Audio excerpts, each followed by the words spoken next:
we didn't make the decision the right way. It wasn't necessarily that we just made the wrong decision or went with the wrong idea. It was how we went about coming to that decision that screwed us up. Like you said, we've got a lot of ideas. The hard part's not coming up with the ideas. The hard part is getting our team on board with the idea and everybody pulling in the same direction. That's tough. And the thing is our team is smart. They're smart people. And when they see us as leaders act out of fear or make a decision out of fear because we're not going to hit our numbers, or it isn't even about the numbers, it's about the fear of letting our leadership down. It's about the fear of embarrassment, of not doing what you said you were going to do. The team picks up on that. They know, they can see that. And they're like, this feels like a money grab. Why are we doing this? This isn't a good idea. And then you don't have a team that's all aligned around the idea, and it ain't going nowhere. It doesn't matter how good or bad your idea was. Yeah.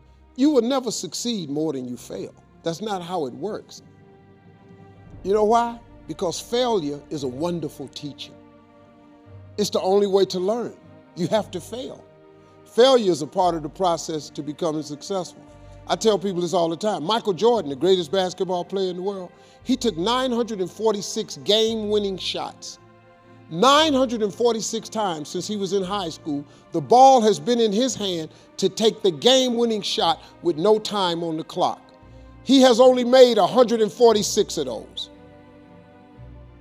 He has missed over 700 times, but he has made 146. You know what they write about? When he make it. They write about when you make it. So guess what? When you get through failing, all you got to do is make one. Know your what, and don't be afraid of changing your mind. That's okay. That means you're growing, accelerating, and learning. That means that pain or struggle or mistakes have happened and you learn something. And when we learn something, all the pain goes away. Don't be afraid of telling someone, I want to be a doctor, no, a lawyer. Whatever it is, day by day, you will be expanding and growing. See, the idea of knowing your what are 3 laws. The law of gravity says I'm exactly where I'm supposed to be at the right place at the perfect time. I'm now going to utilize the law of Goya, G-O-Y-A, getting off my ass, right? Shit does not happen like in The Secret. I'm in the movie Beyond the Secret.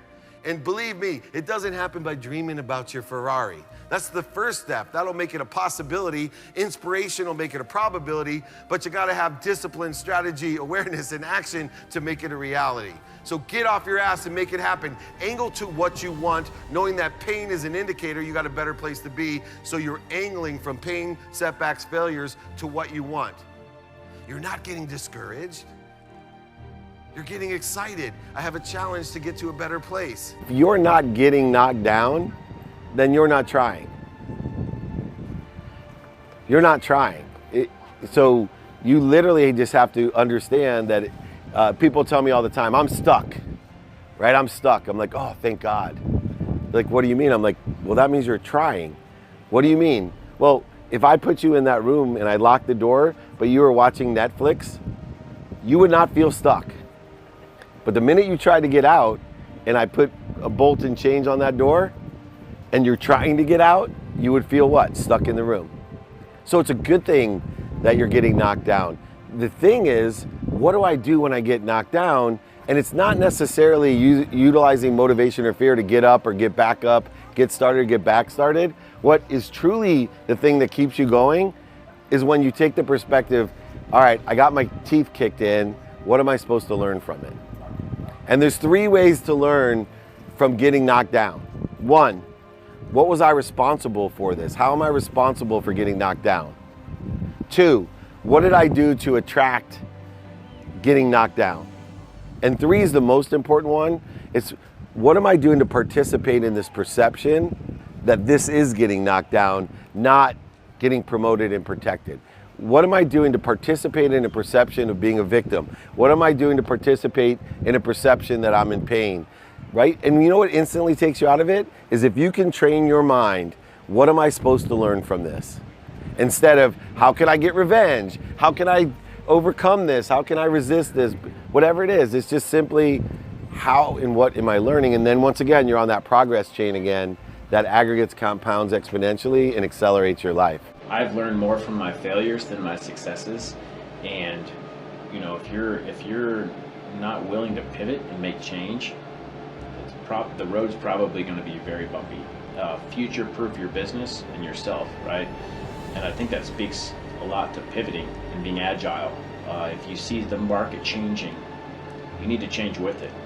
You know, you need to listen to the market, to the audience, see what people are doing, you know, follow them and pivot to them. The thing about failing, it's not about failing, it's how you handle failure and how do you learn from those lessons and how do you dust off and get back to the box and say, you know what, this time I'm gonna do it. But do it where you feel like you're still gonna get it done. Because doing it to doing it, that ain't doing it. You gotta come out with the mentality, you kicked my ass, but I'm coming back up. So how to use your why to pivot in time of crisis. Okay, so let me give you a tangible example so it makes more sense. So what I do is public speaking. It's one of the things I do, but it's what I do is public speaking, right? So if I were to pivot based on what, it limits my creativity, right? So I'm pivoting based on what. Really my only options are to give speeches online. So the only opportunity I have is to put on a conference online and charge money for tickets for people to come to my conference online. That seems very limited and it doesn't seem repeatable. I mean, how many of those could I even do?